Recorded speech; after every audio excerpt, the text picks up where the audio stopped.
Grassroots Gazette, from the ground up, where football lives and breathes. Join us as we explore the heart of the game. This is Grassroots Gazette, from the ground up. Fans, today we are thrilled to have a chat with Amy, a dynamic individual who not only excels as a player but also making her role as a coach in the football community. With her skills, passion and dedication for the game, Amy has embarked on an impressive journey in grassroots football. Join us as we explore her experiences, her hurdles she's overcome and the contributions that she's making both as a player and a coach in the football world. Please welcome Amy. How you doing? How you Are doing, you Amy? right? I'm good. Hope you like the intro. Yeah, really good. Lovely. All right, so we're going to go straight into the first block, which is the personal block. So what is your full name, nickname, and any social medias you want to share with us? Full name, Amy Swanton. I don't really have much of a nickname. Swan, as sometimes people call me. Cool. And yeah, social media. It's Amy Swanton 25 is my Instagram, and then my football page is Camden Town Reserves. They're both on Instagram. Lovely. Excellent. Okay, next question is, how old are you and where are you from? I am 32 and I currently live in North London. Lovely. North London. Excellent. Okay. Who do you currently coach for / play for, and where are they based? So Camden Town Reserves is my team I coach for, and they're obviously based in Camden. And I also play for their Saturday League team because I have to play on Saturdays now. Nice. And then I play for the Div 1, a Div 1 team called Olympia FC, which is a five-a-side team in the Super 5 League.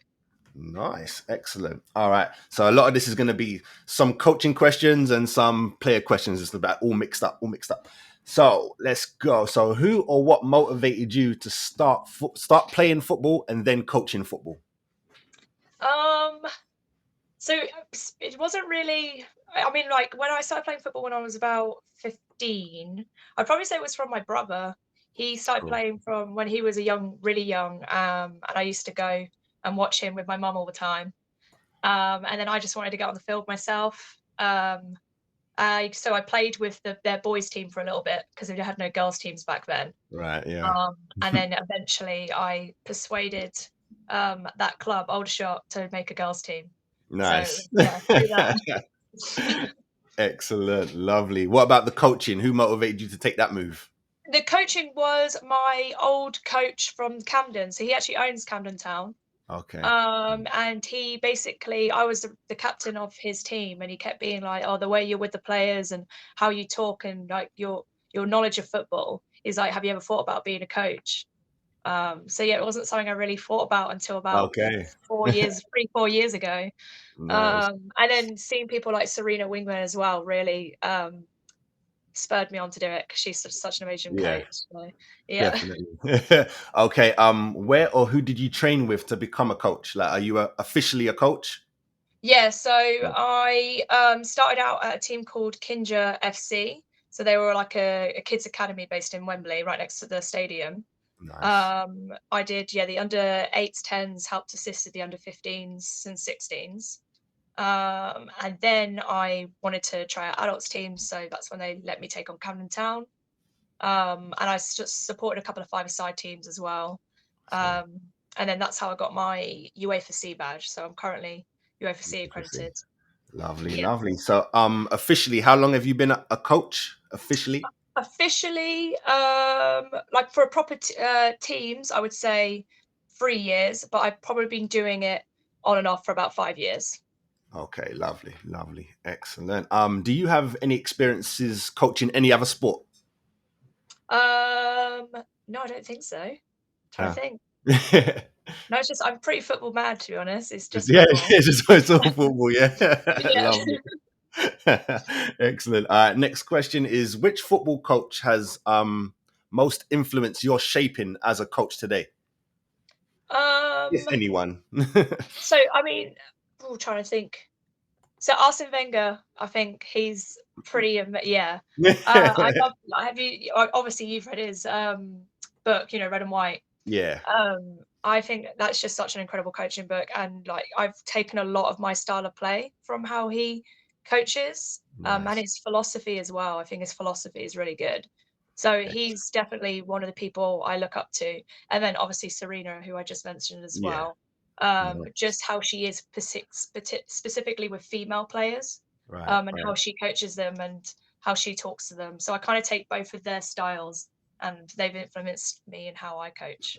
Nice. Nice. Okay. Next question is, which club did you dream of playing for / coaching for now, and do you support them? I know you support two Yeah. different teams. So probably Arsenal or Leeds. I know Yeah. that's really controversial. I think in ultimately it would probably be Arsenal. Like Arsenal ladies, I support. The men's I've always kind of followed. But then I did support my championship team was always Leeds as well, even though they Same. did Okay. get a tiny stint into the Premier League recently. Yes, they did. Lovely. Okay, so as a coach, do you have any pre-game rituals or superstitions? Um, Stuff you gotta do. ooh. So how do I think? Do I have any superstitions or anything like that? I don't know if I do really. I like so I always make sure that I have like all my bag ready in a particular way. So I have like my big Okay. football bag, and like everything has to be done like the night before, so everything's pumped up. Like I've got all my pre-game like book ready, chat ready. Like I Right, just need right, to yeah. be. I think it's more. I want to be very well planned and ready. I know what I'm going to say to the team. Okay. It's always planned the day before, but I don't know if we have any rituals. I kind of just go with it. It is code of flow. Other than the bag Yeah, having to be a certain way. Is it the yeah. way that you pack the bag, or like what do you mean by Yes, it has to be I done a think it's certain the way I way? pack the bag. I think it's also because I can't drive yet. So basically it needs to be done a certain way just so I can carry it all because it's huge. Okay. I get you. I get you. All right. Well, you've kind of answered this question a little bit, but let's see if you can go a little bit more. Would you say you have a coaching philosophy, or is it literally like Arsene Wenger's way, or do you got your own thing? Um, yeah, so it's a bit like how Arson has it. I think my like a big thing I would also have is just like sorry, my camera's really playing up, it's doing this like this weird Yeah, thing. no. It's all right. I can still see you. You're fine. Don't Yeah. worry. It keeps like peeling in. I don't know Yeah, I why. see. It's I 'cause see it, but don't worry. You're fine. yeah. You're fine. I got All you. right. Yeah. Um, I think, like I said, I think a big part of my coaching like philosophy at the moment is just like player development, and basically like individuals and how I can get the best from them, and put them in like certain positions that they might not even know that they're That they're good good at. at. Yeah, I have a yeah, lot of players coming in telling me they play this way, and then I've hurt a couple of people this season being like, actually, I think you're better at that, better at doing this. yeah. So yeah, I think player development's a big one, and just like the atmosphere of a team and like how people can come together and how we can support each other and all that sort of thing, especially in like female football. Love, And love I am quite strict as well, so probably is. I'm it. more probably like Arsene Wenger in that way that it's kind of like, no, you don't go out drinking the night before. Yeah, yeah, yeah. Okay, you Like, got those. yeah. I like that. I like that. Cool, cool. All right. So, next question is you have niche coaches and you have all rounder coaches. Which do you believe is best for the team and which would you say you are? Um, oh, I don't know. I feel like it's a team player question I have to ask my players more than me. Yeah. I would say, mm, I mean, I like a specific kind of play. Like I work on like wing play a lot, Okay. and all that sort of thing. So um, I have a certain formations that I use for certain teams. I think I'm very tactic based, very like that sort of way. I don't know if that's niche or all round or not, but everything's done on certain tactics for each team we play against. Yeah, yeah, yeah. Um, Okay. Yeah, because the way that I yeah, see it is normally like, like at grassroots level, it's mostly the coach has to be an all rounder, cover everything. Whereas, yeah, like Premier League level, they got the free kick specialist, the defense, the goalkeeper. So you got to yeah. do all of that. So I was just thinking, Yeah, yeah, I guess I do have to do do you quite a consider lot of all yourself that. an all rounder? Yeah. Do you So consider yourself an all yeah. rounder? I mean, I Yeah. probably am a bit of an all-rounder then if I have to do I do all that. I mean, I do have a goalkeeper coach that comes in now and then, so they Okay. help with my goalkeeper. Because I mean, I am about to do a goalkeeping course just so I can Lovely. get a better idea of it but I'm not planning on staying in Grassroots. So, Okay. Going on up. Going on up. yeah, I guess for the moment I am probably an all-rounder. Like I said, yeah, because of all my tactics as well, I guess I have to learn a lot about set plays. So I'm constantly looking at new set plays and ideas that we can do for the team, which I guess specifically would normally have a coach that just does just that. Yeah. So as you're going on with your career, are you trying to be a niche coach, like a specific thing, like wing play or corners Yeah, or something like that? Is that what I that's what would you're say aiming so, for? yeah. Oh, I think I am going into more yeah, I would like to go more niche, like how I kind of specifically want my like it all kind of goes into my philosophy as well, like specifically how I want my players to play, right. and positions they'll be better at, the set plays that I want. So yeah, I guess as the career goes on, it will be that way, yeah. Lovely. Okay. Next question. You've answered my future plans and goals, so we got that out of the way. What do you think makes a great coach?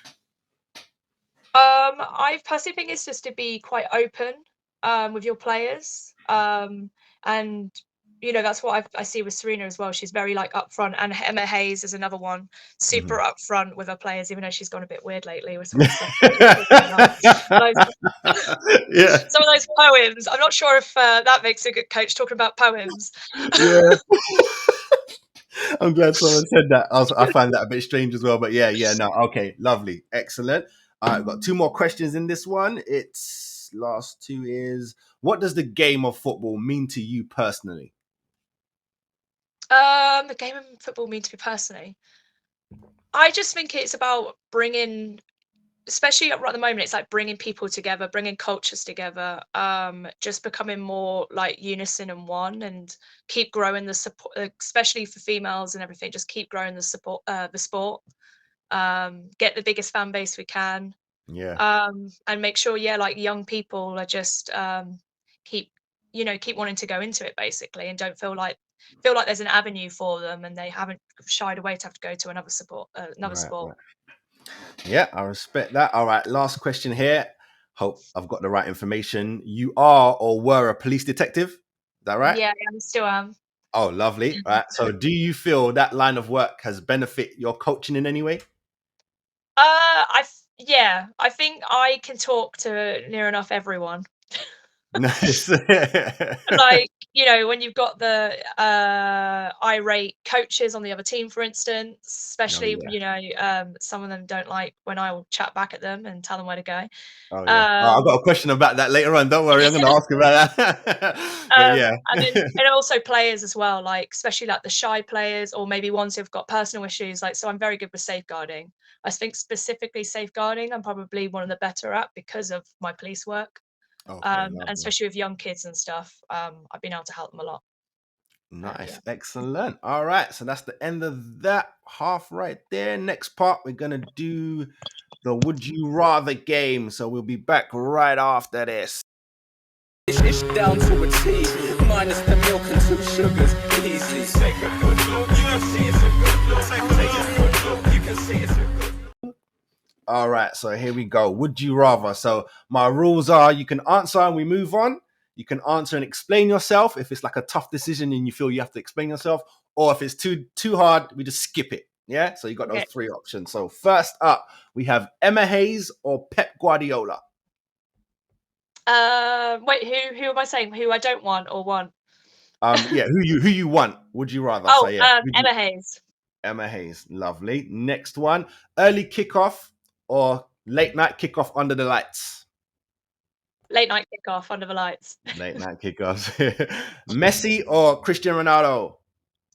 Messy. Messi. Academy football or grassroots. Oh, it's difficult. You I mean, no, I want to go into academy football. So want academy. to go to yeah, that's it. Promote yourself. That's all right. It's all right. Next one is be one of 6 coaches at a high level or be the head coach at grassroots. One of 6 coaches. One of 6 coaches. Okay, keep VAR or get rid. I think keep VAR. Keep VAR, lovely. Arsenal women captains, Kim Little or Leah Williamson? Yeah. Test Oh, the heart. that is hard. I think for now, still Kim Little. Yeah. Kim, lovely. All right. Get praised by your players or other coaches? Mm.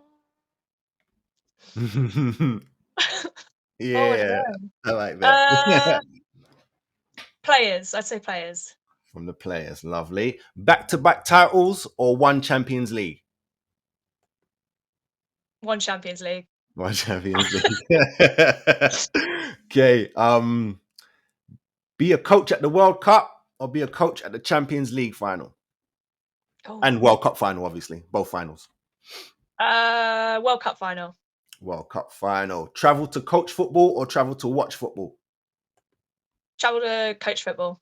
Travel to coach football. Get a call from Leeds men or get a call from Arsenal women for a coaching job? Ooh. I'm going to say, just because there's not enough women in men's football, Leeds men. Okay. Lovely. Lovely. Okay. I like the reasoning. I like the reasoning. Okay. Be an average coach with a good reputation or be an elite coach with rumors of cheating. Nothing proven. Oh, I think, as they say, there's nothing better than bad press. Okay, I'd say the second one, and then I'll stop those rumors, and it'll be fine. cool. Lovely. All right, here we go. Last two. You're 2-0 down at half time. Second half. Do you shut up shop or do you throw everything at it? Throw everything at it. Okay, lovely. All right, last one. Sunday morning on the sidelines or Sunday morning watching Arsenal women play? Sunday morning on the sideline. Sunday morning on the sidelines. Lovely. All right, we're taking a break. We'll be back and we're going to talk about experiences. Let's go. World where passion meets the pitch. This is Grassroots Gazette, from the ground up, uncovering football's true spirit. Lovely. Okay, here we go. So we're going to talk about your experiences. Based on your experience, first question, what qualities does someone need to lead a team? I.e. captain. I think to lead a team is to be calm under pressure, know where to support your players, just to be the one at the forefront to help everyone, just to be like a leader, really. I'm trying to think what else. I'm trying to think when I was like a captain as well. Good. I would say really good motivational speeches always help. Okay. Get that. Yeah, get that. Is it first half and second half? Or are you actually as a captain or a former? You captain now still?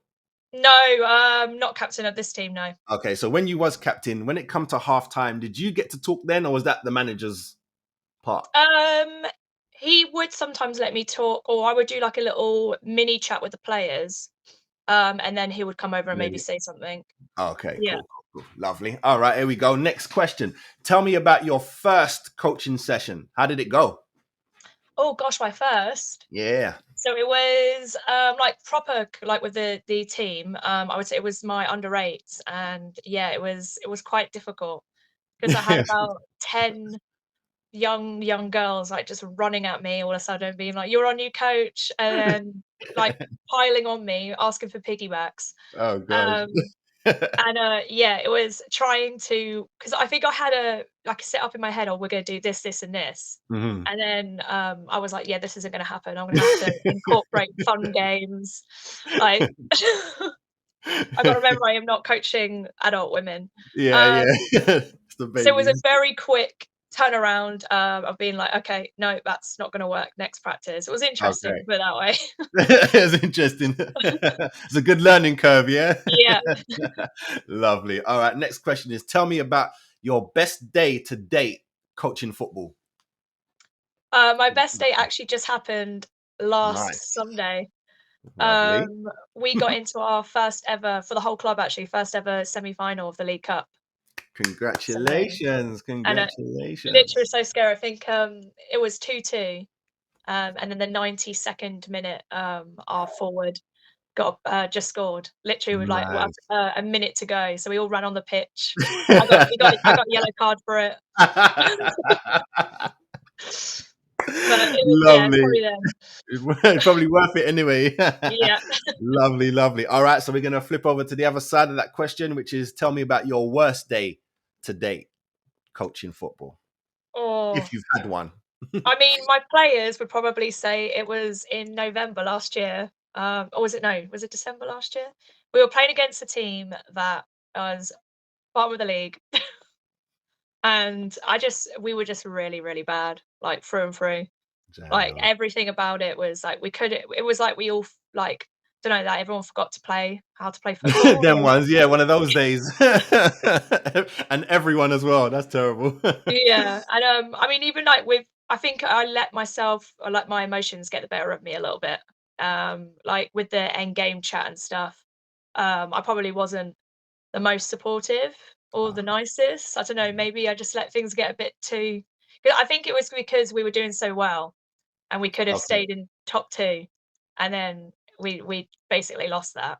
Uh, So I think reflecting back on it, I would have spoke differently. mhm. Especially because it is grassroots football, it's not like this is Premier League. Yeah. And Yeah. I have learned a lot from that. I would say I've learned a lot from that experience, and speaking up to my captain and stuff, I know not to be like that again, especially in Again. grassroots.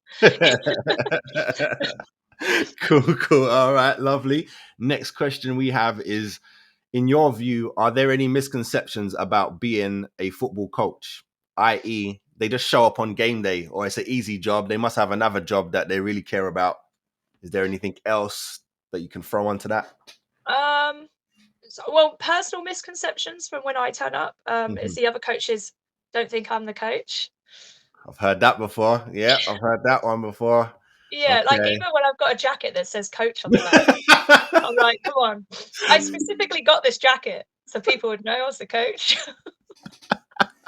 And they still, okay. They'll, Yeah. like, go to the other guy on the team, or, like, even the tallest girl on the like, one of my taller players, and because I'm 5'2" as well, and Okay, yeah, yeah, okay, yeah. No, yeah, I've heard that before. Yeah, they're just walking over, shaking the nearest guy's hand, thinking it's him. yeah, Yeah, nah, and I'm nah. like, "Hi, it's actually me." It's me. All right, cool. Okay, let's get a little bit deeper into this one. Number 6 is sexism. Have you had to deal with any sexism in the game? If so, can you tell us about it and how it was dealt with? I mean, apart from, again, that moment that we just Yeah, talked about, like, yeah. as in coaching, I think personal sexism, not quite sure. Don't think I have personally as, like, a player or anything. I do actually know. I would say refs. Okay. Uh, I do find when I've watched football, or like watched like my guy friends play football, Hmm. I find the refs are a little bit like they want to be there more for the guys' football, or they'll be more strict. They'll keep to the rules.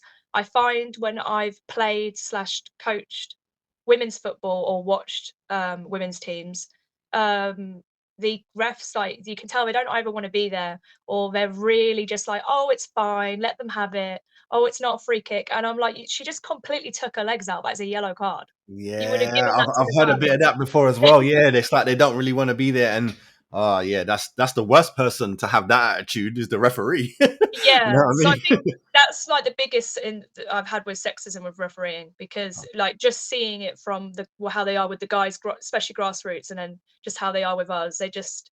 They don't, and cards never get thrown. I'm like, if it's a bad tackle, give them a card, send them off the pitch, even Yeah, if it's my players, you know. yeah, yeah. No, So is it referees as in general, or you're talking about like you've seen a referee, same referee, do a women's game and do a men's game, and you can see the difference in their refereeing, or do you just mean in general? mostly in general, but I have actually seen a specific ref, Okay. yeah, who did that, and I actually went up to the end of the game being like, "You weren't like this with us last year." Same, yeah. Okay, okay, fair enough. I like that. That's good. All right, next question is: what's the best piece of advice that you've received? Sorry, about coaching. Um, Best one was probably from my FA, like my FA coach from my UEFA C. He went to watch one of my sessions once, and Yes. he said, "Sometimes you need to just talk less."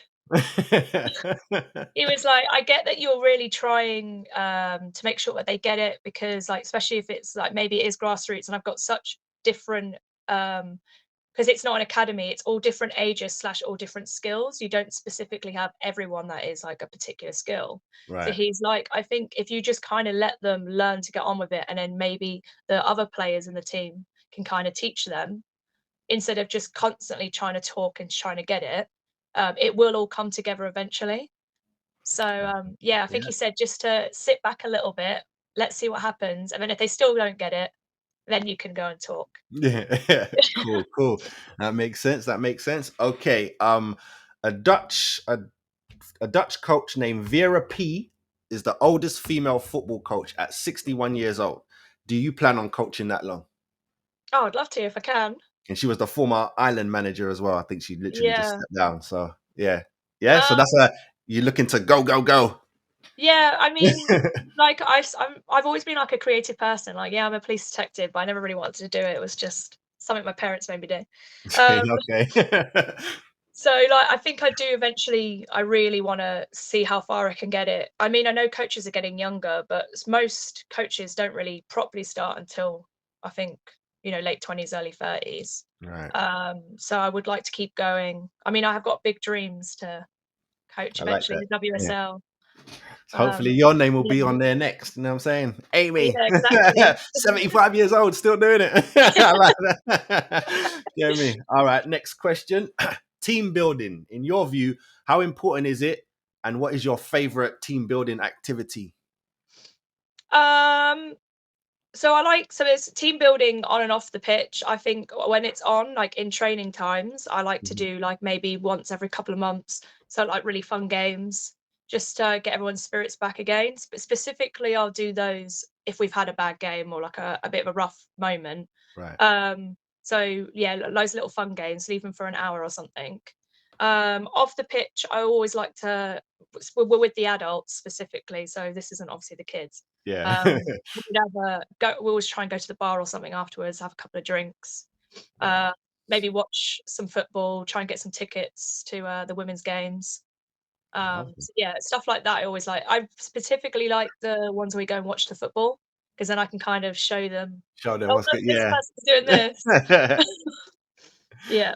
Lovely, lovely. Could you just go into a little bit on how important team building actually is?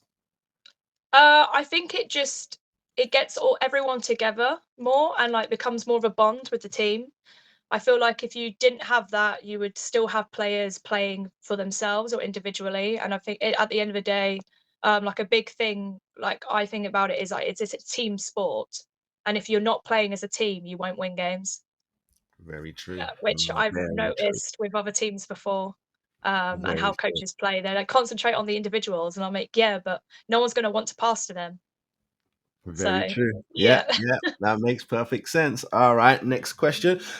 Got last six in this block is what technology do football coaches use these days that you would love to have at your disposal right now? Right now, the VO cameras. Okay. Okay. Yeah. See, I have, like, this dodgy little camera that I use. But specifically the VO because I have seen, the way you can use it and, like, analyze the games and everything. Right. Like, even individual player performance and, oh, if there's someone that comes up to me and goes, "Oh, you're telling me I need to go wide more," but, like, I'm a visual person, and I think more and more people are visual learners these days. Yeah. So if you could just show them a clip and be like, "You see what you did here? Now here's a clip of Well, someone else on the someone team else. who's done this. This is what I'm teaching you." I managed to do it once because I managed to borrow a video camera once, and like, everyone loved it. They were like, "Oh, that makes so much sense now seeing it and Yeah. seeing what I was doing wrong." So yeah, I would say the video cameras. Lovely. Excellent. All right. Next question. Describe a time when one of your players wasn't putting in as much effort during training as everyone else. How did you resolve that? If that's Uh, happened. it has happened. Uh, with maybe a few there's a couple of players that probably do it. I would say, there's times where I've, like, put them aside. So I'll get everyone else to set up, and then I've come aside and I've, specifically one person, I've been like, "Is there something going on personally?" as to why, you're not acting that way. Right. I think one time they did say, "No, I just can't be bothered." And I was very much like, "Well, there's the gate, you can leave." Them Like, ones, yeah. I don't want you disrupting the rest of the team if you're just gonna be yapping away and not really caring, because what are you getting out of that? And also it's really annoying them. But another time I did it, I think the players actually told them to shut up. There you go. Get the They team did to it do for me. They were like, "We're done with this." it. I like that. I like that. Cool. All right. Next one. Where do you stand on this statement? Coaches shouldn't have favorite players. See, I Go on. think it's a Yeah. hard one because I think people, unbiased unconsciously, like, don't realize that they have favorite players. Okay. I specifically saw it with my last coach when I was the captain. And I kind of mentioned it to him as well. And I said, I don't think you quite realize subconsciously you have quite a few favorite players on the team. And the way you speak to them compared to other players on the team, Mm, it's very obvious. And it's making those players who aren't getting the praise quite upset. yeah. And they feel like they're not part of the team anymore. And you can already see this divide. Is that Um, something that you saw, or did the players like come to you? I saw that quite a bit. Okay. And I have heard my players as well, because we would have a drink after the game, and they'll be Yeah. like, Yeah. "Oh, look, so and so got told to talk to again." Blah blah blah. Yeah.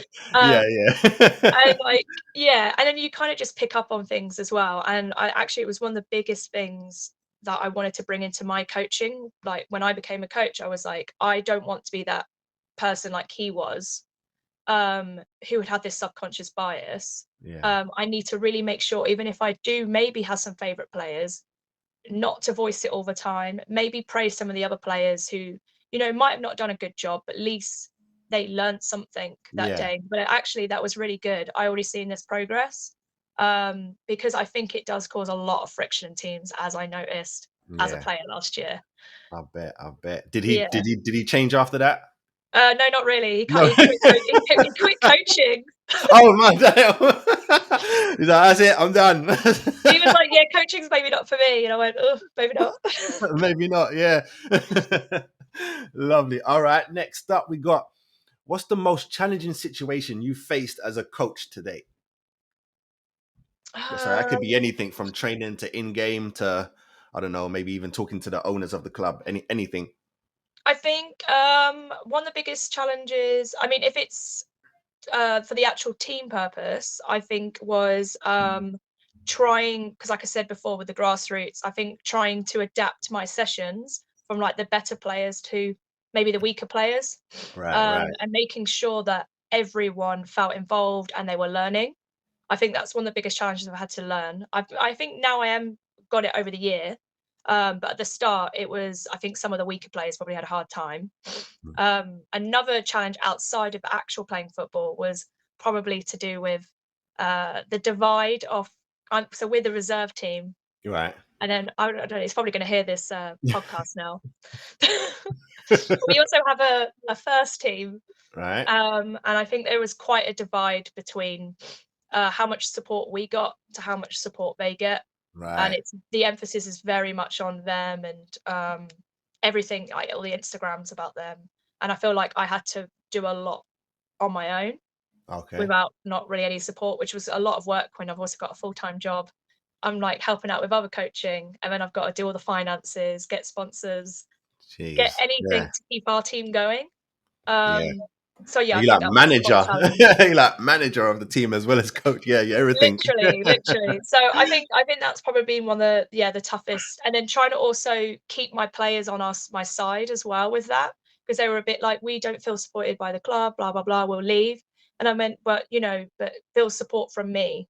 So Yeah. trying to keep all my players on my side and like what my vision and our vision is for reserves, and try and not get them thinking about what's going on Oh with the yeah. rest of the club. Yeah, yeah, yeah, yeah. I hear that. Yeah. I hear that. All right, we've got 3 more left. What protocols do you follow to ensure the health and safety of your players during training? Is there something you have to follow? Is there rules set out? No, we don't have any specific rules. I think, yeah, because like I said, we kind of just been left to our own devices on the Right. reserves Yeah. team. Yeah. Yeah. Yeah. Um, I always make sure they do a proper warm up though, and I've told them the stretches they need to be doing.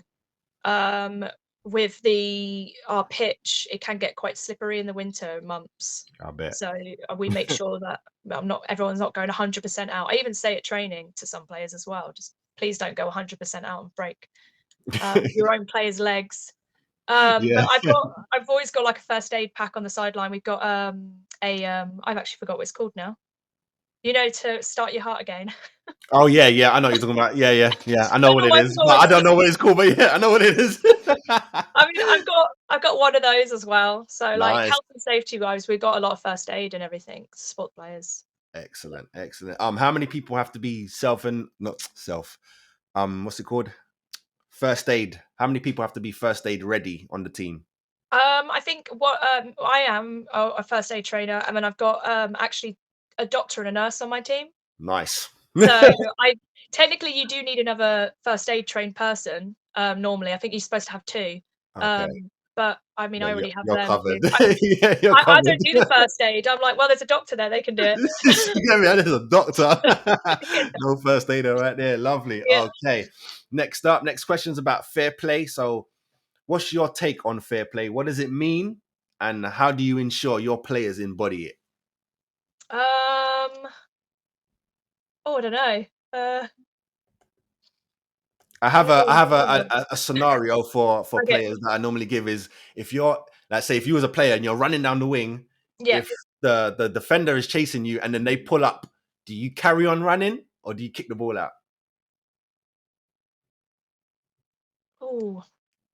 Okay, this is a You see, it's not like you have to kick it out. You know what I mean? It's one of those ones. But I always think of that in fair play, not sportsmanship. Like, technically one of your own, because a player's a player, and technically one of your own is down. But you never know that they could be cheating, they could be lying. You never know. But I always like to ask, what would be your? I mean, I was playing the other day actually, and the opposition, they actually, okay, this is a good example of it.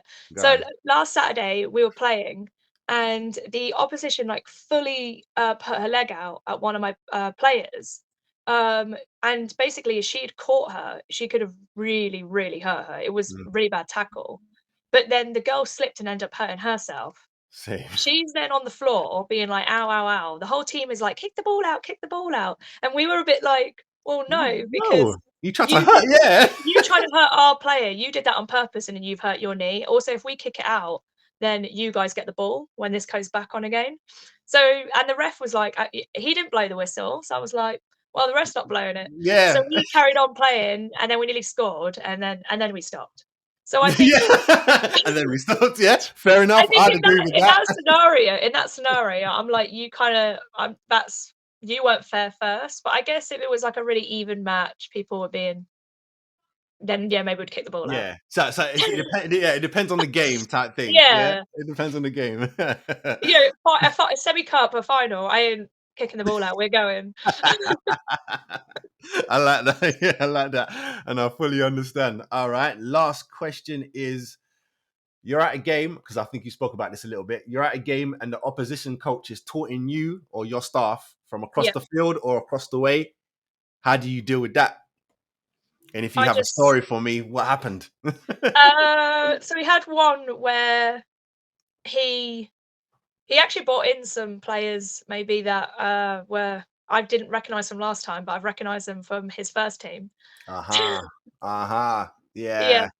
I think I've had that quite a few times actually this season, where they brought in a couple of first team players and they're taunting, being like, "Oh, we'll beat you, whatever. Oh, like you're playing shit. Yeah, I thought you said she was, she's amazing at free kicks. Yeah, but like she missed one." I was like, it's a high pressure environment, and but I would just be like, well, let's see that the players do the talking. I'm here to coach. I'm not here to talk to you. I didn't get my UEFA C license in, taunting other players. I didn't get my taunting license. Yeah, exactly. I was like, let's see how our actual coaching reflects the game, and then we can talk afterwards, because my team's probably going to beat yours. So nice. That even sounded nice. My team's probably going to beat yours. Like, hold on a minute, you just dissed me. But and my team actually did, and then he was very quiet after that. Didn't want to shake my hand either. But, naughty. Yeah, like I always will. I don't see the point in being like a little chihuahua yapping in someone's ear. Like I said, it's all about how I coach and my players are on the pitch. And if that's your tactic, it's not going to work with me. Nice. Yeah. I like that. Lovely. All right. That was the last question there. We're going to move to the next block, which is just random questions. We'll be back after this. Is an app for grassroots footballers that allows players to track their performance, improve their game and compete with others in the community. Galacticos app. Download today. Please check out galacticos.com for more developments. Don't forget to network with us. Help us grow. Okay, so here we go. These are just random ones. So first one is, how do you deal with a player who dislikes or doesn't do much in training, yet shows up on game day and is great? Oof. Have you ever had that? I have actually had a few players like that. There was a particular one that doesn't really come to training a lot. Okay. And I think in one of the games I didn't play her at all, even though we didn't even have a full 16. Wow. I was like, and I know she's a great player as well, but I just kind of wanted to, make a stand and be like, I expect more. Right, If they do play great, i.e. this one player did, she secured a very good win for us. Dang. I was a bit like, I basically have said to her, I was like, look how good you are at the moment, and you're not turning up to training, or like you got a bit of a bad attitude, or sometimes if you don't start. But Yeah. I just imagine if you did come to training and Just did have a better attitude, just gotta how twist better it you around that can, way. Yeah, you could be even better. Imagine right? that. You played 30 minutes a day and played well, but I could have you on for 90 minutes. You can do amazing, and you could be top scorer of the league. Nice. I like that. Yeah, because in my mind, I'm like, this has to be where a coach loses ground. But I like that answer because, like, game day, they do great, but they don't want to do nothing in training. It's like, I've heard that like about Hazard. He didn't like training. Yeah. But come game day, he's there, wins the game. It's like, oh, how do you discipline that? Right. But I like your answer. That was good. All right, next question. I think you've kind of leaned into this when we were talking about the what's it called? The team building. How do you keep your team motivated after a loss? Like, what's your go-to? I would say, apart from that one accident I had where I was a little bit angry. Yeah. I always try and look at like the positives, even though it's quite hard sometimes because everyone's always just thinking about the loss. I won't say too much after the game. I will just go in the changing room and was like, look, you tried your best, you did what you could. We had a game plan, it didn't quite work. Let's maybe have a drink still, let's go and watch some football. And we'll move on and take that loss into training and into the next game and see where we can build from it. And then I would maybe text some players, especially ones that I saw that were maybe very down, just individually talk to them and be like, look, you did good here, you did good there. Maybe we can work on this. It's all a bit of fun at the end of the day, especially because I think we do take it a bit too seriously sometimes, but we're not in the Premier League. Yeah, I think, yeah, as you're saying it, I think everyone who literally plays, they always, as you do a move, you shout someone's name. Everyone thinks that they're in the zone, that they're actually there. Yeah, playing the Premier League. Shirt comes off and everything. You're like, all right, calm down. Right. All right, lovely. Next one we got is a little similar to the first question. Let's see how we go. How would you deal with a ball hog who also happens to be your best player? I did have. Yes, I'm so glad that this actually happens. Guys, talk to me. So I actually have two players on my team that are basically like that. Probably, two of the best. They win games. Like one of them is like top assist of the league, but she has such a hard time giving the ball out. I'm just like, just pass the ball. I was like, I'm so proud of you. You got past 2-3 players. You did some amazing moves. Like, hell yeah. But pass the ball now. And then they'll lose it. And then it gets taken to the other side. The other team score. And I'm just like, if you just pass. It was difficult at the start with them players. But I think as the season's gone on, they have slowly realised and got better. And even other players have come up to them and helped support them. And I think that's where I get like my captain involved and stuff as well. I'll be like, look, can you just maybe speak to them and just be like, maybe do this, maybe do that. Just remember, if if you pass back, we will always pass to you. Like, if you don't pass, and I've said this as well, if you're a ball hog and you don't pass, especially as a player, I won't pass back to you. I'm gonna be like, no, I'm never giving you the ball again because you're not gonna Yeah, get it back. he's making Yeah. You're gonna lose the ball. You're gonna lose the game for us. So, you know, just remember that's why we're here. And I said that about the team sports again to them, like this is a team game. Yeah, Just know that your players are there to support you. Get past those two players, do an amazing move, pass it off, get into the right space. They get will it back. pass back to you, Yeah. and you can score. You could be a top assister, top goal scorer, only if you actually passed it. Yeah.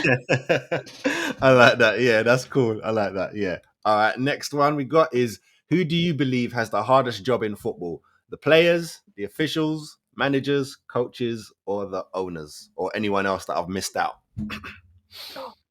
Hardest job in football. Yeah. So you can think about football period, or if you just want to think about grassroots, because I know you do a lot. Yeah. I think, for grassroots wise, like, I think coaches like at my level have quite a hard time because I feel we have to do a lot and then we don't really get paid for it either. It's Right. quite Right. I'm currently not getting paid. It's quite difficult to keep the motivation up and put all these hours in. Like I spend a lot of my free time. Involved in that. And I think Yeah. a lot of the time players don't even realize that you are doing this, with your own hand just because you love the game. Yeah. Yeah. Um, Definitely. and then I think try to think as well, like in a different area, I think a lot of young kids have a hard time, especially adapting from like maybe they were doing really well in academy, but they haven't quite got there. Right. And then they have to come back to grassroots, and I think that's quite hard for them. They have a lot of pressure from parents. I think parents are crazy, and having to deal with parents. That's my next question. That's my next question, which we're going to jump straight into, which is a player's partner or family member approaches you after a game and they're upset about something that happened. How do you deal with that situation? Can you give us a story? I mean, I've had a few parents in the past that have come up and been like, it's the usuals. Why do you only play her this amount of minutes? Why do you take I've her heard off? the parents are the worst. That's what Yeah. I've heard so far in general. I swear they think they are like UEFA Pro license. Like they might as well go and commentate, the World Cup or something, because they just know everything about football. And I'm like, what do you do as a day job? Like, it's some of the stuff they say, they're like, "Oh, yeah, like, oh, my player, she was going to go down here, do that." And I'm like, "No, that's not gonna happen." She also doesn't know how to do that. Like, especially I think everyone wants their child to score a goal, Oh I've yeah, realized. yeah. Everyone wants to have a Messi. And I'm like, "She's a centre back." I'm sorry, she's not gonna go and She's a score 5 goalkeeper. goals. Yeah, like goalkeeper. Why can't she come out? Why can't she come out and score a goal? I'm like, "'Cause she's a goalkeeper." So that's like the biggest thing I've noticed. Everyone wants their kid to score a goal, but I think it's Yeah, just about I've had to just like educate, and I realise parents really like it. Again, maybe the visual learners as well. I've done quite a few like PowerPoint presentations and PDFs. And I've done like that specifically for like a position. So I'll be like, this is what I see in your player. I had one girl, again, that's of a centre back. And I said, look, she really likes playing defence. I think she's just a little bit scared to tell you, but she loves it. She loves it when she gets a slide tackle or a block tackle. So then I've then made a little PowerPoint for them, and I've been there with the kid and the parent. And then they started to realise a bit more and gone, oh, okay. yeah. So maybe if my kid does like 5 successful block tackles, That's their that's goal, isn't a it? set goal. And I was like, Yeah, yes, yes. there it is. There it is. And now they're gonna be, yeah, come on. Yeah, see? Yeah.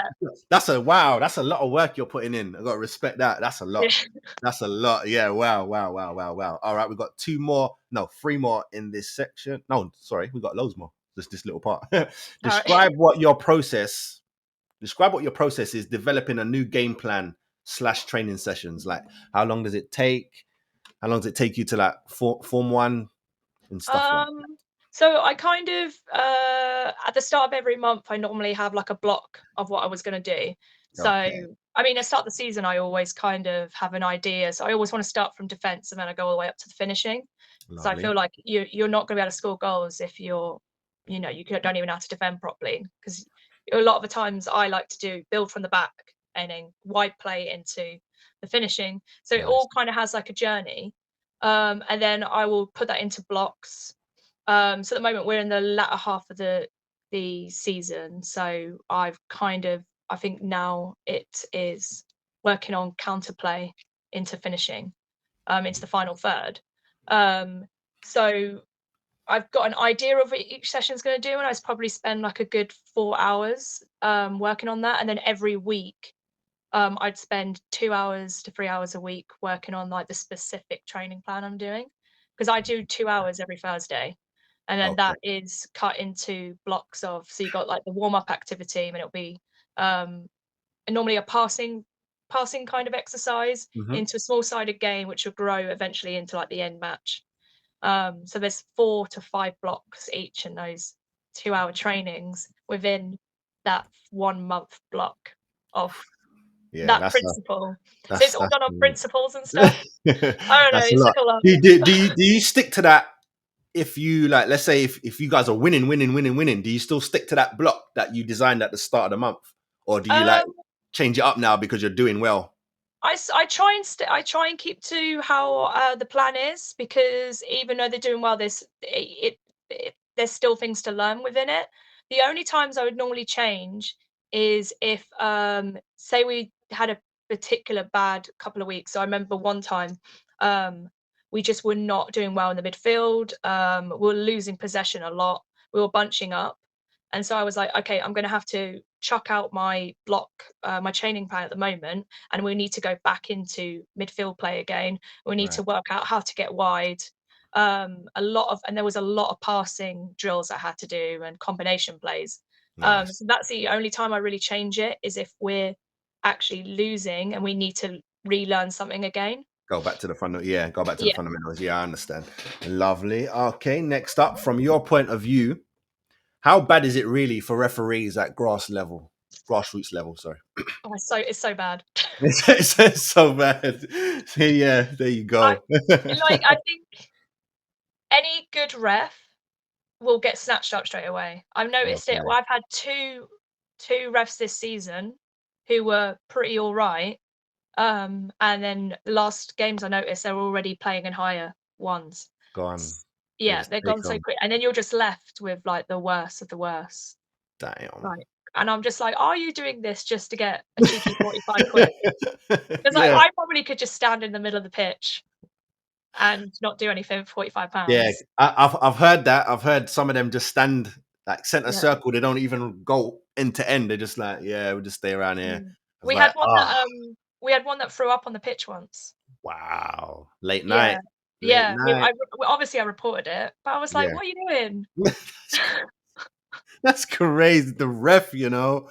wow. But yeah, so you do think it's as in. So when you say it's bad, you mean they're bad, not that it's bad for the referees. That's what I was asking. Like, is it bad for them? Like Oh, so bad people for the attacking them, referees? yeah, people attacking them or Um, stuff like that. Do you see that? Do you witness any of that kind of stuff?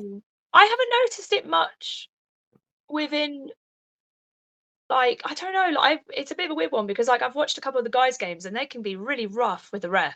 Yeah. That's what because Like, I'm hearing that they're bringing out the body cameras, and it seems that yeah, it's starting at the grassroots level, working its way up because they're exactly. like Because in 'Cause I've danger and seen. stuff, and that's Yeah, like I crazy. watched quite a few, like some of the Hackney Marshes games. And then I live near Wingate and Finchley Stadium, so I watch Wingate a few times as well. I know they're in a higher league, but even the way some of them talk to the refs, like some of the guys, I'm just like, oh my god, and like proper like assault, like assaulting them. Yeah, But it's I like don't think we get that really in the women's grassroots. I think we all try to be.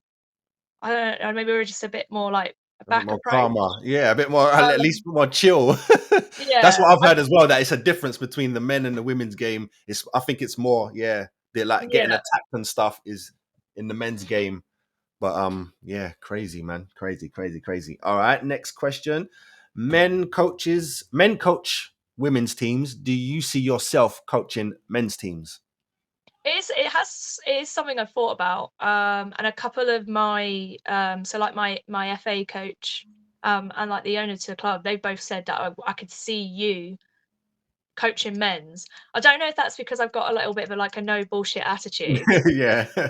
Like, I mean, maybe being in the police as well. Like, you know, I've had like 6'6" guys square up to me, and I'm just like, Right. calm down, tap them on the shoulder. Like, maybe it's that kind of attitude, and I feel like I'm quite confident with my coaching. Like I know what I believe and trust in myself and my coaching, that I don't feel like um someone like, because I do think sometimes they think, oh, if they can feel a bit like unconfidence or something within the men's teams. Like some of the men might be like, oh no, you're just a I don't think it's so much like that anymore, but I think still in a lot of females' heads, they think a guy will look It's down still, on them. yeah.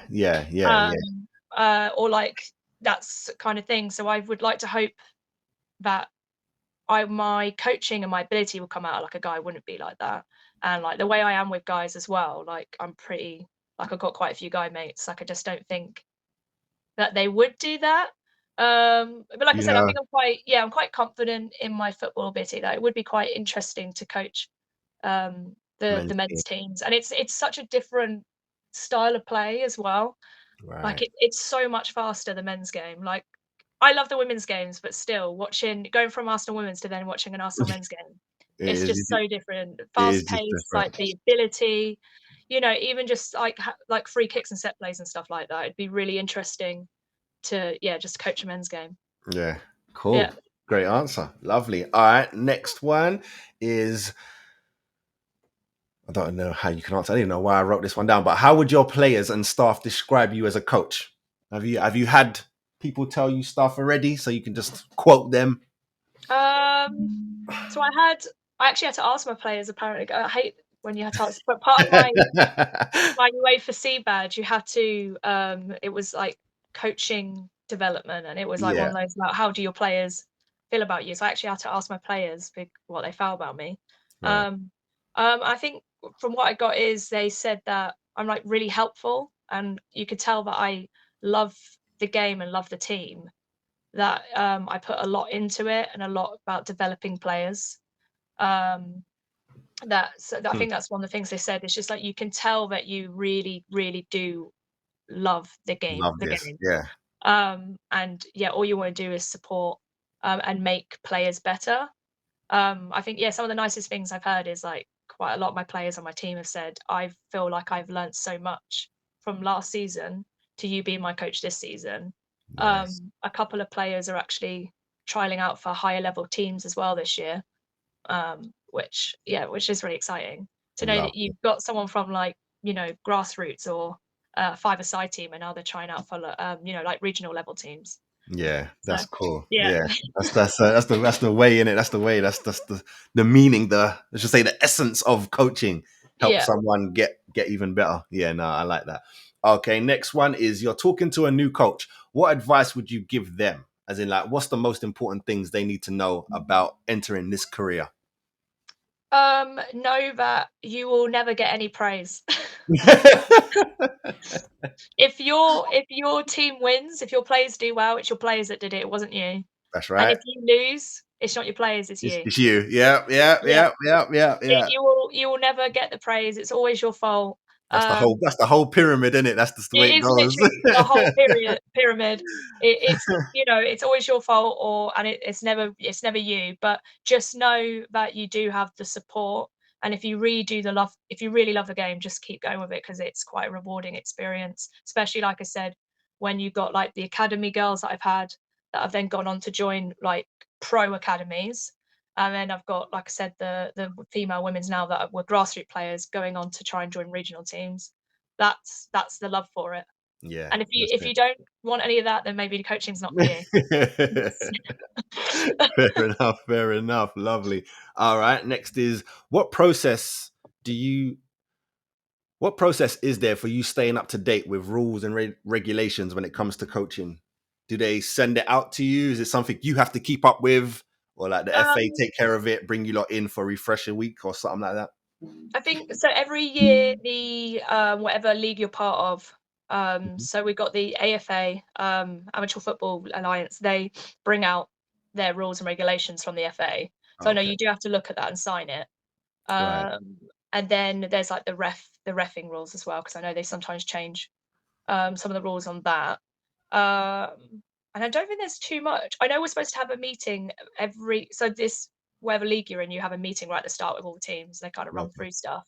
Right. But at this level, there's not really a lot that's kept up with. I mean, basically, they'll try and fine you because they'll probably get some extra money out of it. So they're probably hoping that you're not looking at any rules. They'll be like, "Oh, did you not look at rule 212? Oh, Yeah. £50 Dot fine." 5. Yeah. Yeah. Yeah. Lovely. All right. Cool. Okay. I think you've answered this one as well, but let's see if you want to go into any more detail. In your view, what's the difference between the men's game and the women's game? You already said it's faster. The Yeah. ability is a little higher. Is there anything else? I think at the moment it's just a big thing is like the money that's in it.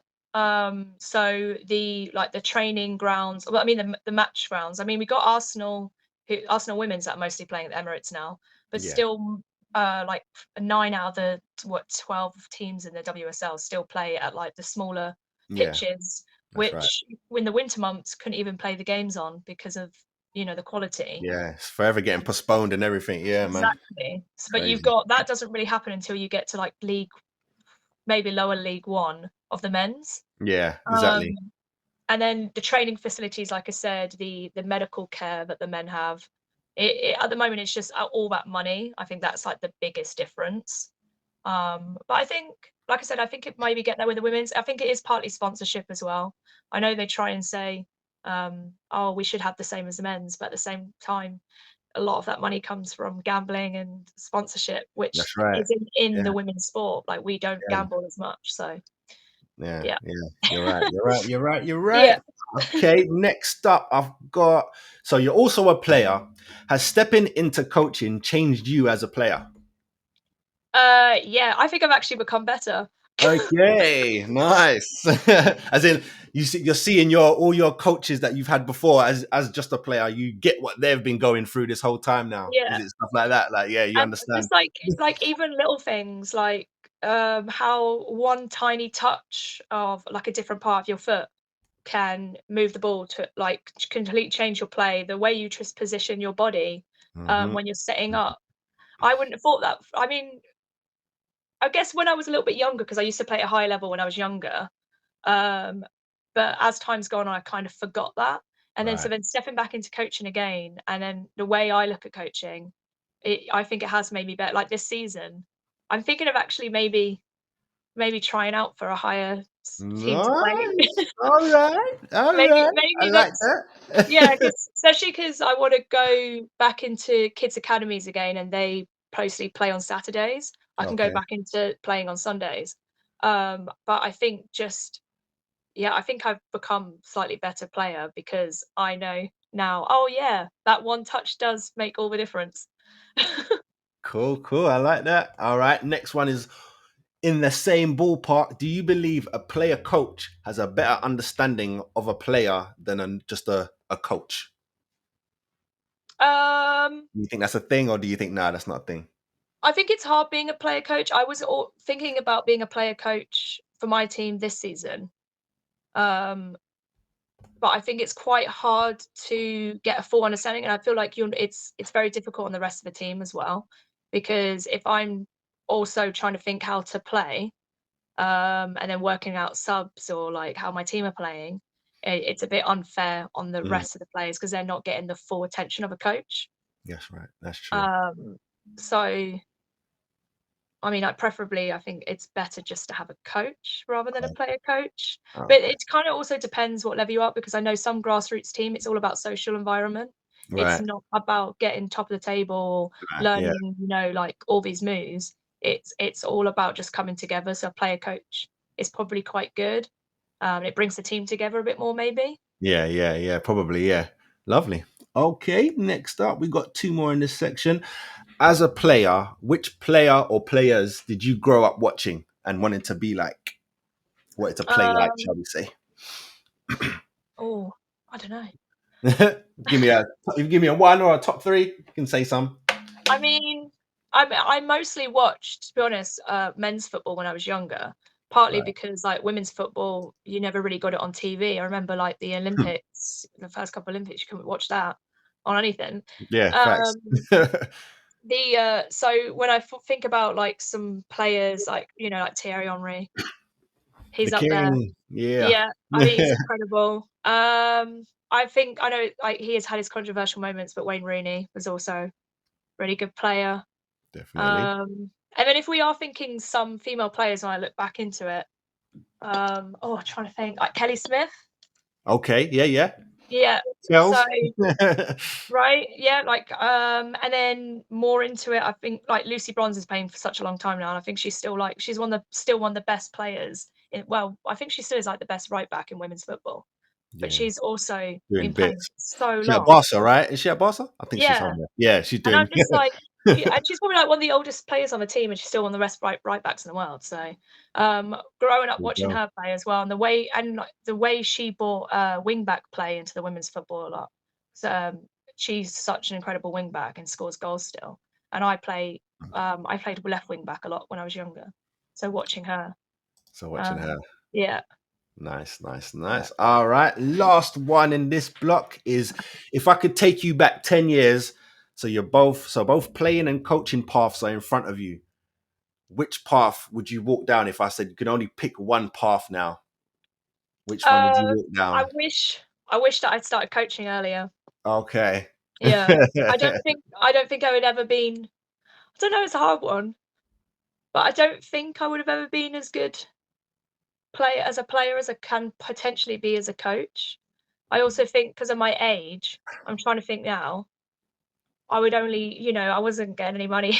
Even if I started off now, say I was like a 20-year-old, it might have been a bit different. But I think back then, you know, I think I can develop better and see a longer career as a coach. And sometimes I do wish, if I had just realised that 10 years sooner where I could possibly be Be now, now, because I'm yeah. only 3 to 5 years doing it properly, and I'm already at my UEFA C. So I think I could possibly, I don't know. I look at it and I go, God, I could have been like quite, because I see some of the female coaches who did start 10 years ago, Yeah. and you've got them. Like Leicester City, for instance, Mm-hmm. because she's come in as the interim manager because of his scandal. Yep. Uh, Whoops. right? She started coaching 12 years ago, so that just Oh, I says see. everything. Okay. Yeah.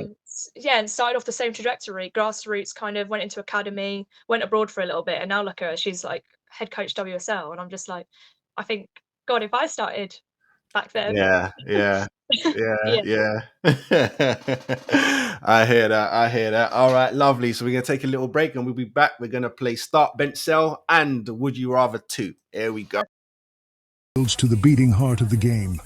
Join us on Grassroots Gazette, from the ground up, where football thrives.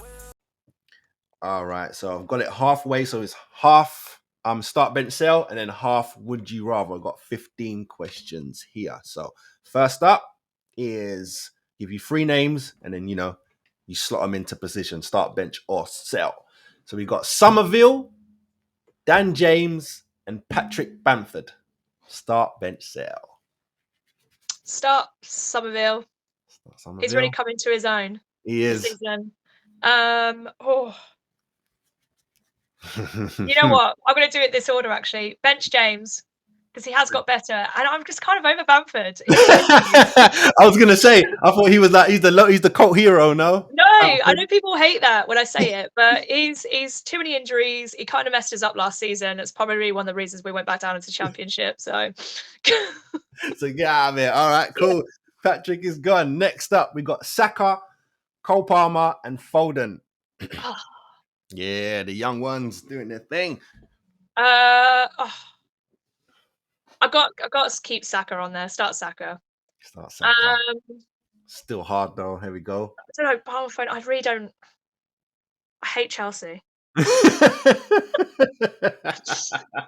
I love Palmer though, and he's done such wonders for Chelsea. I do think he'd be better on a different team. So just because I hate Chelsea, I will bench Foden and sell Self Palmer. Palmer to Arsenal. I like that. I like that. Lovely. All right. Next one, number 3 is Charlie Cresswell, Liam Cooper, and Stuart Dallas. Ooh. Start Cooper, I think. Okay. Oh, I don't know. They're all like, yeah, I like this. This is good. yeah. Maybe bench Cresswell and probably, yeah, Dallas. I don't know, because he's been a bit off. Had a game last season. I just keep thinking back to that. I don't know. It's a hard trauma one. from last year. All 3 of them have been a bit okay-ish. I would probably, I wouldn't think about starting any of them really. I don't know. Cool. All right. That's what we can just skip over since you can't pick. Next one, we got Katie McCabe, Maya Letitia, and Lauren James. Got to start McCabe. What's my girl? I love her. Katie. I love Katie. Right?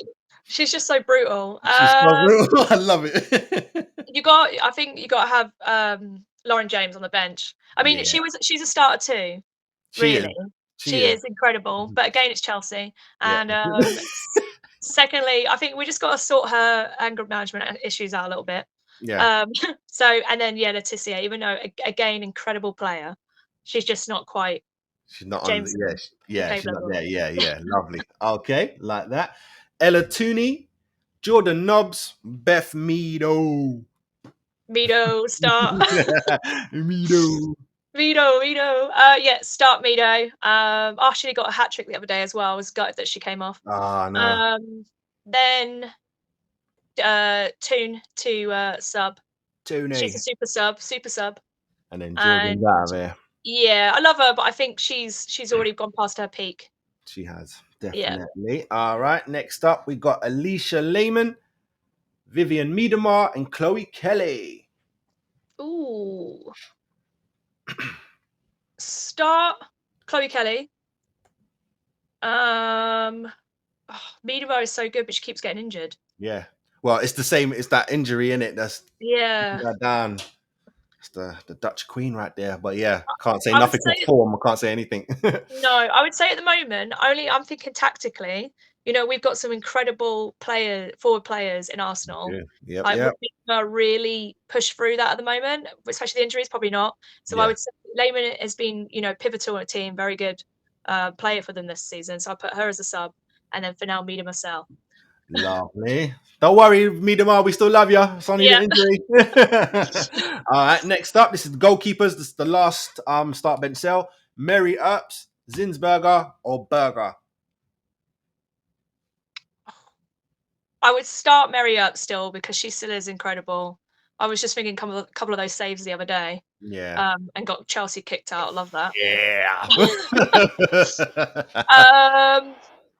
Sub Berger and Zinsberger. I know, me too. It's like you know what? Her face she looks like she's always panicking. Yeah, I would say probably sell Zinsberger. It's not working for her at the moment. Lovely. All right, that's the end of that one. We're going straight into Would You Rather Part 2. So, would you rather score and not win, or win and not score? Win and not score. Win and not score. Lovely. Number 10 is scream and shout, or put your arm around the player. Put your arm around a player. Put your arm around a player. Okay. Give the refs a new blue card, or keep what we've got, yellow and reds. Oh, keep what we got and all this blue card stuff. Lovely. Concede a penalty or miss a penalty. Oh. Cool. I don't know. Miss a penalty. Miss a penalty. Okay. Yeah. Play with a cold or play in the cold. Play in the cold. Play in the cold. Okay. Be the star of a bad team or be an average player in an elite team.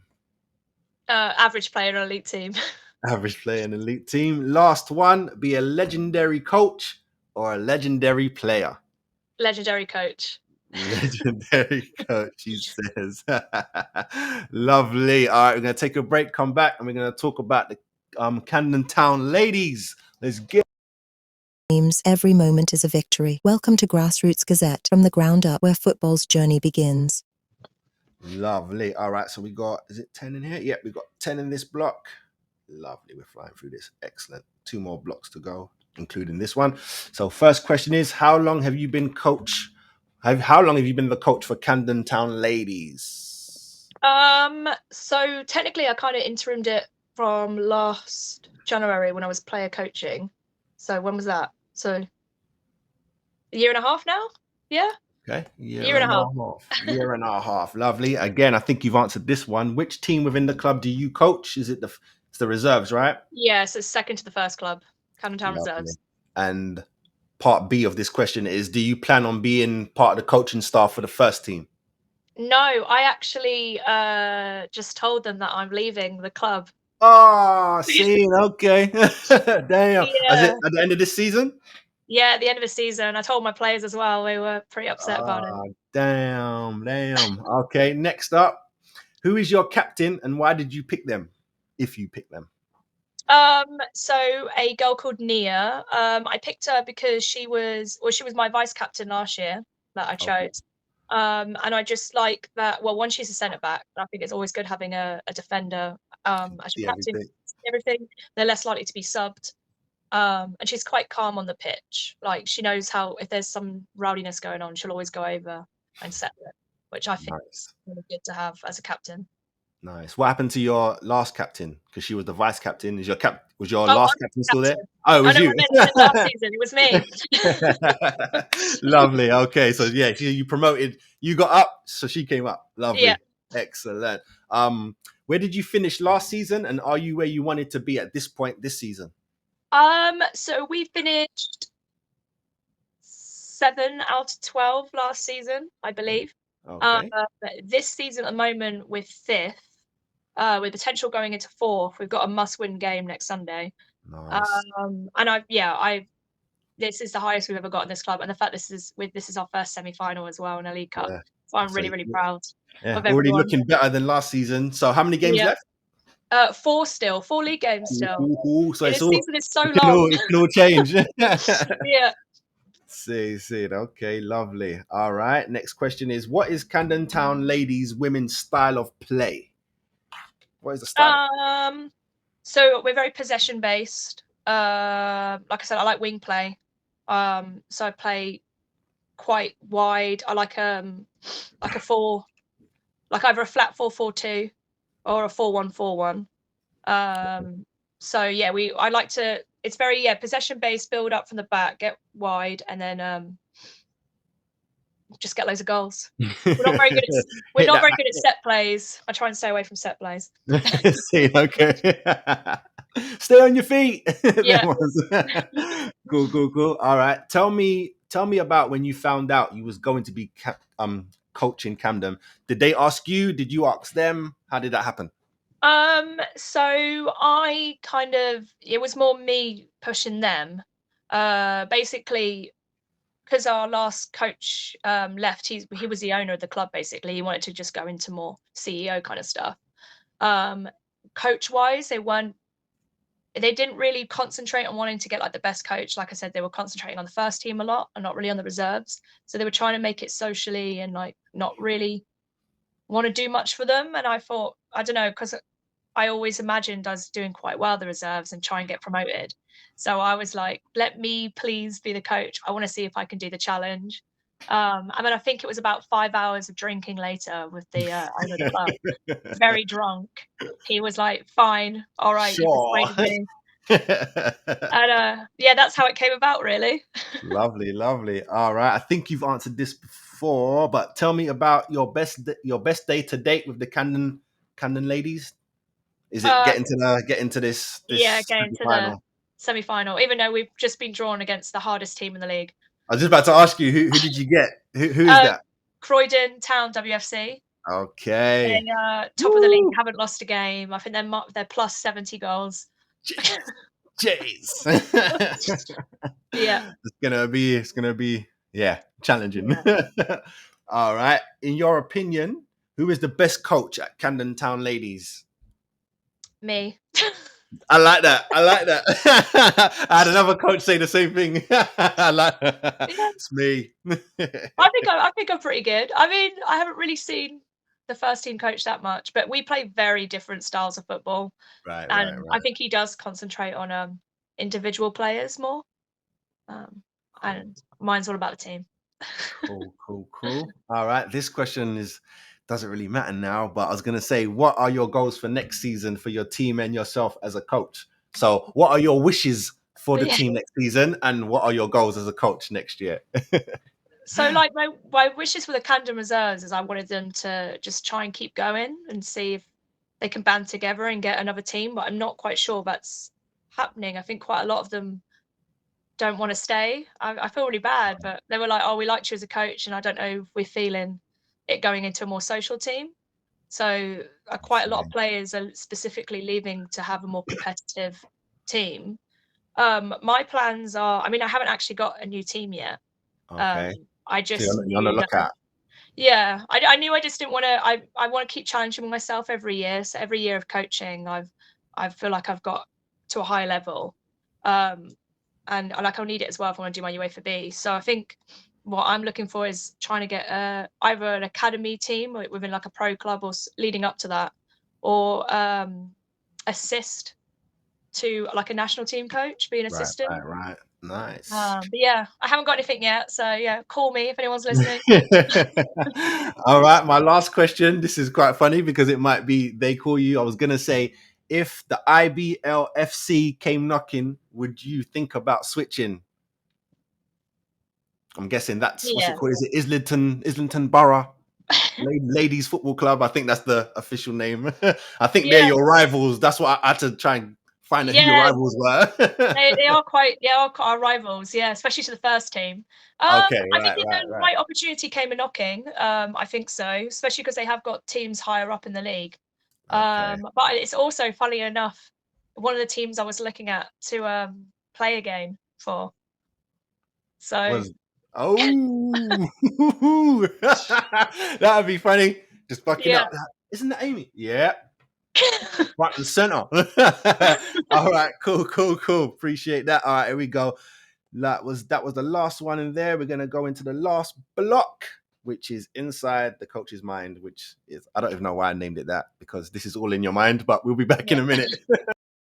World where passion meets the pitch. This is Grassroots Gazette, from the ground up, uncovering football's true spirit. Lovely. All right, here we go. So we got 11 in this one. First question is, what is your greatest strength as a coach, do you think? I think I'm trying to think. My like empathy towards players, maybe. Right. I feel like I'm very good at getting my players to talk to me, and understanding them and like their strengths and weaknesses. Excellent. And we go the other side. What is your greatest weaknesses, or something that you think you want to work on as a coach? Something I need to work on, and I think I said this earlier, was adapting a session towards getting the best out of the weakest player or something like that. Yes, I remember. Yeah. Yeah. All right. Number 3, can you give me 3 words that you would use to describe yourself? I think determined. Boom. Competitive. I'm very competitive. And like, I don't even know, I can't really say the word, like emphatic, is that the word? Emphatic. Empathy, like I have Yeah. towards. Okay. Right. Yeah. Lovely. Excellent. What gets you excited about coaching football? If you can name one thing, what gets you excited? Like, yeah, today's the day. I think, I don't know, it's like, it's difficult, but it's just like everything about it. Like, I love football. Like, just waking up on a Sunday morning and going out to coach, even if it's a 2-3 hour drive away. Just that excitement and getting to watch my players and everything. I think one of the biggest things I'm excited about is seeing if they do something we learned in training. Like it comes I'm like, off. yes, they learned that. And then suddenly, I know they'll turn around and be like, Amy, did you see that? Did you see that? I was like, yeah. Nice, nice. Yeah, it's always those little moments. All right, we go the opposite way. What gets you unexcited about coaching football, if anything?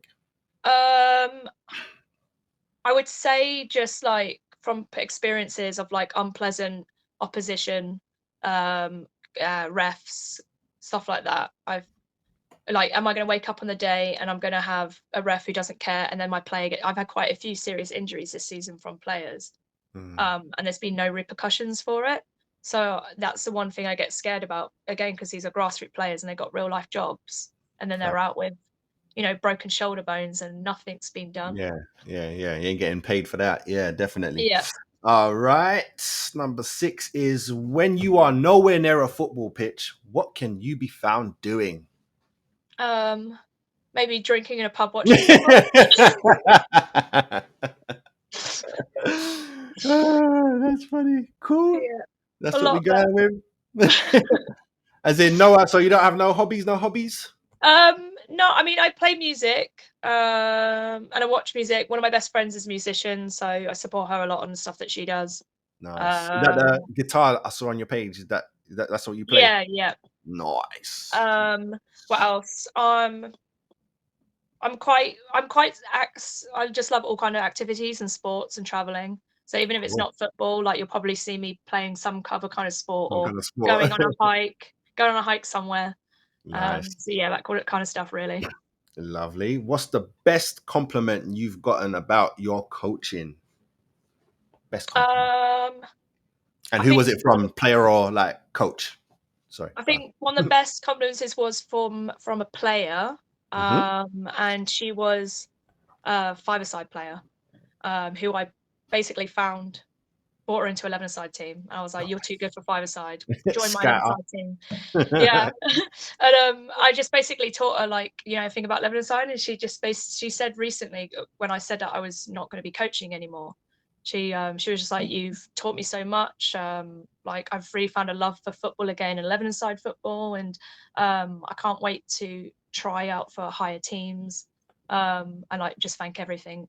She was just basically just really nice. Just like, I've learned a lot, and it was really nice to hear. Yeah, and that's all you want from you being a coach. Someone saying, "I learned from you." That's boom. Yeah, that's the job right there. All right, we're going left a little bit. What is your favorite curse word, if you have one? I don't know if I can say it on here. Can I? You can. That's why I asked. You can say it. Or if you wanted to say, C word, F word, it's up to you. Probably can't. Cool. Is that what could be heard saying on the sidelines? Yeah, sometimes that or just like fuck or something like that. I don't know. Cool. All right, we've got 3 more left. What profession other than your own, so you could take it as coach or even detective, would you like to do? Other than those, what would you like to attempt? I don't know, I've had so many careers. I used to be a video editor. I would love to go back into that again. I love like the video editing world. Maybe into like more sports editing. Something like that would be kind of cool. Nice. So yeah, that's something to try out. I wouldn't mind. Lovely. Or scouting, like agent work. Okay, yeah. Yeah, I really like doing that, like watching players and maybe watching football scouting and picking them. Yeah. Come with me. Yeah, I like that. All right, cool. We'll go the other way with it. What profession would you like to stay away from? Oh, stay away from. You can keep it in football if you like, or you can go anywhere. You could be like, I never want to be a politician, or never want to be a ref. Anyway, anything.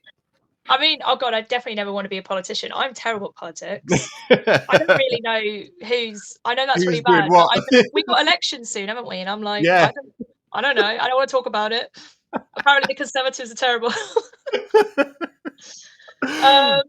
Yeah, I don't know. Like I said, I like my detective work, but it's really tough, and it makes you kind of like unemotional sometimes. Like you forget, like you become so like translucent to everything and what you see, and it's quite crazy. Like when you sit back sometimes and go, "Oh my gosh, I can't believe I just saw that," and I'm fine.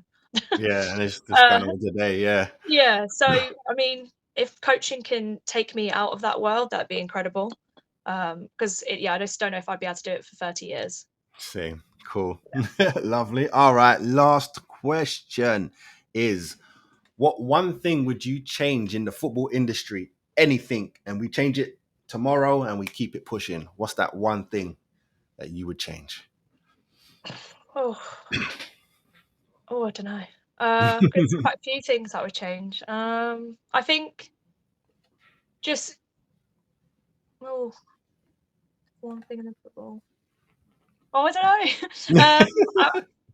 Maybe just like, I know we're getting there, but like the inclusivity just to be better. Okay. You know, like less divide, like social divide and like racial divide and stuff like that. I think we still have that heavily within the game. Oh, yeah. Like specifically, not so much grassroots. I think we're getting better at it, but I think still some of the academies and stuff. And like the last academy I worked for, I think there was just like 2 young black girls, and I was like, I just feel like there needs to be more inclusion, and we just need to keep like pushing for that and getting the word out, and like, you know, pushing on Instagram. I think if that just didn't exist and it was just like playing just to play and all that, it would be a better world. I hear you. Yeah. Okay, Amy, that is the end. I normally leave the end for my guests to say whatever they want to say, promote websites, pages, anything. So do you want that time? I can give it to you. I don't know. Basically, yeah, like I'm looking for a new job. So yeah, if there's any academies out there who are looking for a UEFA C coach, or any national team managers or regional managers looking for a new assistant, then I'm your girl. So yeah, that's it really. Lovely. I appreciate it, Amy. Thank you very much. It was pleasure. Yeah, thank you. Thank you very much. Guys, don't finally forget got to it like sorted. and subscribe. Yeah, don't worry. Don't forget to like and subscribe, guys, and we'll see you on the next one. Stay good, stay blessed. Joining us on Grassroots Gazette. From the ground up, remember, the spirit of football lives within us all. Until next time, keep the passion alive and the dreams soaring. This has been Grassroots Gazette. From the ground up.